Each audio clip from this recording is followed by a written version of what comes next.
गिरा तदा स्वयं तदंतःकरणेन गृह्यते। वो सुख जो है इस वैराग्य का और अध्यात्म का, उससे धीरे धीरे एक बड़ा लाभ ये होता है, विवेकी हो, आंतरिक वैराग्य हो, शमदम गुणों से षट संपत्ति से युक्त हो तो निर्धूत हो जाता है।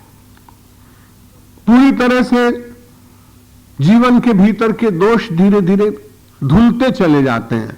आपको धुले वस्त्र कितने अच्छे लगते हैं, आपको स्वच्छ भवन कितना अच्छा लगता है, आपको करीने से सजाई गई वस्तुएं कितनी अच्छी लगती हैं, आपको माली बहुत अच्छा लगता है जो आपके उद्यान को सजाकर और विधिवत वृक्षों की कला पूर्वक उसकी सजावट करने के बाद अपने उद्यान को सजा के रखता है।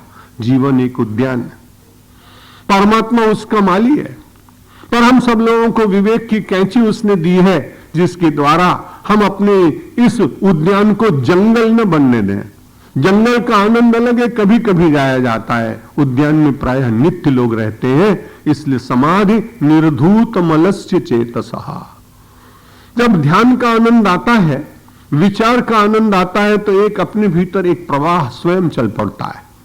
एक प्रवाह होता है जिसे आपको नलके के द्वारा खोल के पानी लगाना है, पाइप लगाना है, फिर उससे छिड़काव करना है। लेकिन परमेश्वर ने हम सबको अपनी प्रज्ञा रूपी उस प्रवाह को विवेक के द्वारा खोलने के बाद अपने जीवन के समस्त अंतस्थल को शीतल और स्वच्छ बनने की शक्ति दी है, करने की शक्ति दी है। समाधि निर्धूत मलस्य चेतसः। जिन लोगों ने ध्यान किया, षट संपत्ति आदि सद्गुणों को धारण करने का प्रयत्न किया, जिनके भीतर मुमुक्ष भाव जागा, जिनके बंधन उसे पीड़ा देने लगे, उस व्यक्ति के लिए धीरे धीरे जगत में रहते ही समाधि लगती है।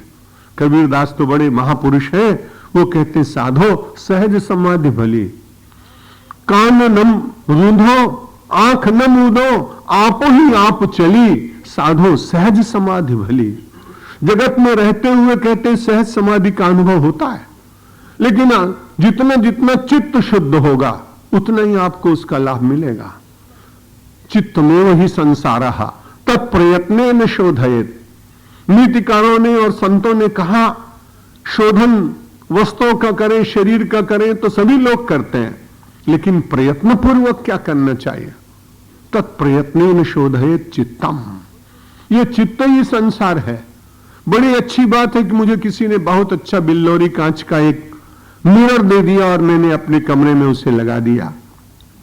बड़ी अच्छी बात है कि उसका फ्रेम भी बहुत बढ़िया हुआ।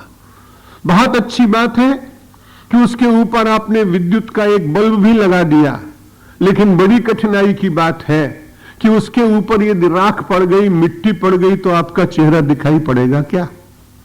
जैसे बहुत अच्छा कांच होने पर, फ्रेम होने पर, प्रकाश होने पर भी अपना चेहरा तब तक दिखाई नहीं पड़ता है जब तक दर्पण के ऊपर पड़ी हुई मैल को हटाने का प्रयत्न न किया जाए। शरीर बहुत अच्छा मिल गया, तर्क करने की बुद्धि फ्रेम के रूप में प्राप्त हो गई। परमात्मा ने अंतर अपने जगत का एक सुंदर सा मिरर भी दे दिया, लेकिन बड़ी कठिनाई यदि अज्ञान, अविवेक और नाना प्रकार के दोषों की राख और धूल उस पर पड़ी है, तब तक आत्मा का दर्शन न होगा, अपने स्वरूप का दर्शन न होगा। इसलिए चित्तमेव ही संसारा। ये संसार कुछ नहीं, ये केवल चित्त ही है। और चित्त तत्प्रयत्नेन शोधयेत्। उसकी उस मैल को हटाने की बात कही जा रही है। उस मैल को कैसे हटाएगा व्यक्ति? तो उसके लिए सदगुरु पदिष्ट मार्ग मिले या शास्त्रों और स्वाध्याय से जो आपको प्राप्त हुआ है, तो उसके पहले सद और सद असत का विवेक जागृत करें। अगर मैल हटाना है तो उसके बाद कुछ साधन तो चाहिए। हम लोग जब विद्यार्थी जीवन में पहले पढ़ते थे तो ब्लैक बोर्ड के ऊपर कुछ लिखा जाता था, और जब मास्टर साहब आते थे तो तुरंत उसको डस्टर से मिटा देते थे।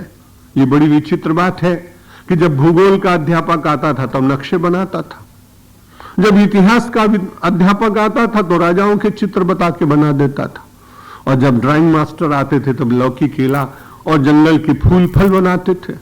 जो पहले बना होता था उसके बाद का अध्यापक उसको डस्टर से मिटा देता था। हम सब लोगों को परमात्मा ने अधिकार दिया है कि पूर्व जन्म के जितने भी संस्कार पड़े हों, चित्त रूपी ब्लैक बोर्ड के ऊपर थोड़ा चिंतन और विवेक का डस्टर लेकर उसे हटाइए, और जैसे ही आपका चित्त शुद्ध होगा, आपको अपने स्वरूप का दर्शन होने लगेगा। और अपना स्वरूप वही व्यापक स्वरूप, वही ज्योतिर्मय स्वरूप, वही आनंद का स्वरूप, जिसमें कहीं प्रकार की कोई व्यथा नहीं है, जिसमें कहीं भेद नहीं है, जिसमें कहीं खरोच नहीं है, जिसमें कहीं किसी प्रकार का उद्वेग नहीं है, वही तो है अपना स्वरूप।